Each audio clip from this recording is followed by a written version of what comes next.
Hi to all of you. I was just wondering if you guys all had a good Easter. Of course we did. With kids, you gotta make it awesome.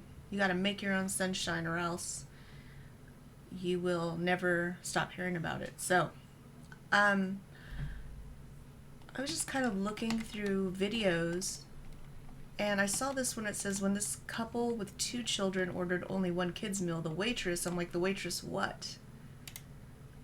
A waitress saved a boy from unbelievable torture after spotting something strange as a family sat down at one of her tables. Man.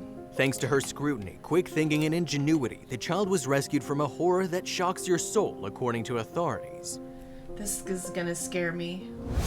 Flavane Carvalho was working on her day off at Mrs. Potato Restaurant in Orlando, Florida, when a boy came into the popular eatery with his family.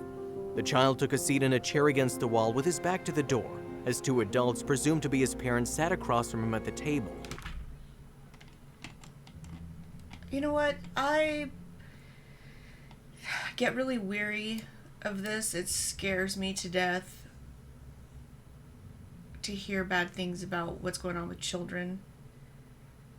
But yet here I am watching this, listening to this. Do adults not realize that at one time they were kids? We don't all have perfect childhoods. Maybe you did. You're very rare. Why not try to make it different for the children that are with you or even around you? Make it a positive one. Be different. Parents sat across from him at the table. As the Florida waitress went to take the family's order, something seemed very off. Although the couple had 2 children with them, the boy in question and a younger girl, they only ordered one kid's meal. When asked whether the couple wanted a second kid's meal, they responded with a no, explaining that the boy would eat at home. That was Carvalho's first indication that something wasn't right. Also, if you have not done so already, please subscribe to our channel. Okay.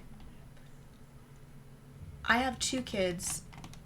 Trust me, we don't like to take our kids anywhere unless they're both hungry. They eat everything differently. They hardly eat fast food, despite Jen and I being junk food eaters, which we shouldn't eat junk food. We know that. The kids both like fries, and that's about it. They don't like hamburgers or McNuggets or anything like that. So, and I'm sorry, I'm very tired because yesterday was very busy and this morning was very, very busy. Shout out to JW. Thank you so much for your help, my friend. Taking them to a restaurant has been very, very tough because one will not like the eggs the restaurant made, or they don't like the pancakes the restaurant made, or they don't like this or they don't like that, but at least they got something. If they're going to eat at home, we more than likely pack their food to take with us to the restaurant so we could at least eat together as a family, which we don't really do that very often because it just seems like, why don't we just eat at home together? How do you guys feel about that? I did not realize it was going to turn into this kind of a video. Channel and click that notification bell to get inspired by these real-life stories every day. Now, back to the story. The boy, who was just 11 years old, was not only forbidden from ordering anything to eat, but his father wouldn't let him have any water either, the waitress said. What? Noticing that the boy wasn't eating with the rest of the family, Carvalho asked if there was a problem with the food, but she said his parents just waved her away, according to the Blaze. That's when Carvalho took a closer look and realized that something was definitely wrong. The waitress noticed bruises on the 11-year-old's face and arms, and she knew she needed to do something. She quickly concocted a plan, grabbed a piece of cardboard, and scrawled a message on it. Carvalho then stood behind the boy's parents and held it up for him to read, making sure the adults couldn't see her as they ate. "Do you need help? Okay," the message read. It took 3 tries according to ABC 11, but eventually the child signaled to the waitress that he did need help. Carvalho quickly called the police, who responded to the scene and questioned the 11-year-old boy. What they learned led to the arrest of the 2 adults with him, who were identified as his mother, Kristen Swan, and his stepfather, Timothy Wilson II. What this child had gone through, it was torture, Detective Aaron Lawler said in a news conference, according to Fox 10. Seeing what that 11-year-old had to go through, it shocks your soul, Lawler added, explaining. He said ratchet straps were tied around his ankles and neck and he was hung upside down from a door. According to the detective, the 11-year-old boy said his stepfather also beat him, hitting him with his fists, a wooden broom, and a back scratcher. He was often made to go without food as a form of punishment too. He said he was hit with a wooden broom and handcuffed and tied to a large moving dolly, Lawler recalled. He also said he didn't get to eat on a regular basis as punishment. As a result of the alleged punishment, the boy was 20 pounds underweight, but it could have been much worse. Orlando Police Chief Orlando Rowland said that the alleged child abuse could have become a homicide situation if Carvalho hadn't intervened. Thanks to the observant waitress who's since been hailed a hero, it didn't come to that. Her concern and quick thinking saved both children from such a fate, and the adults accused of the abuse were arrested. Kristen Swan was charged with 2 counts of child neglect, while Timothy Wilson II was charged with third-degree child abuse. The brave waitress says the little boy is the real hero. "I'd like to give him a big hug and tell him that I'm so proud of him," she said.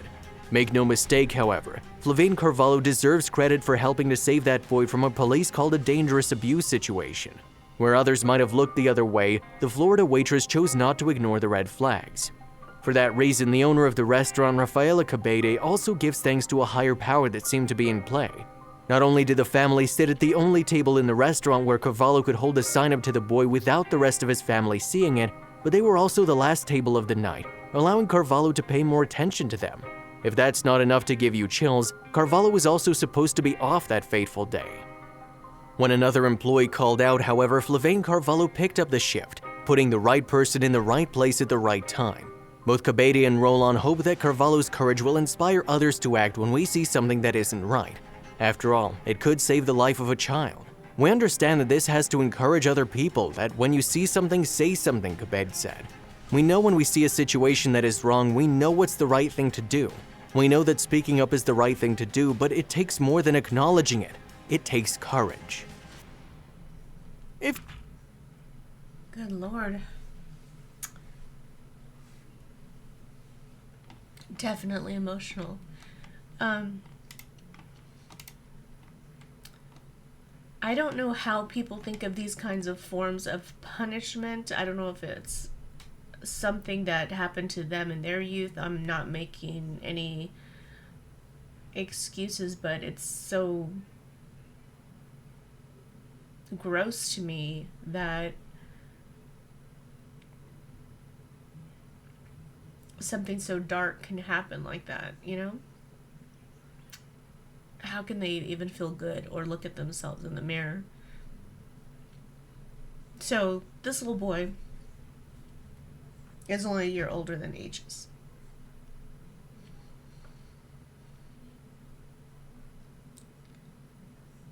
I can't even imagine that this little boy just didn't even, not only does he not have his mom on his side, but the male figure in his life is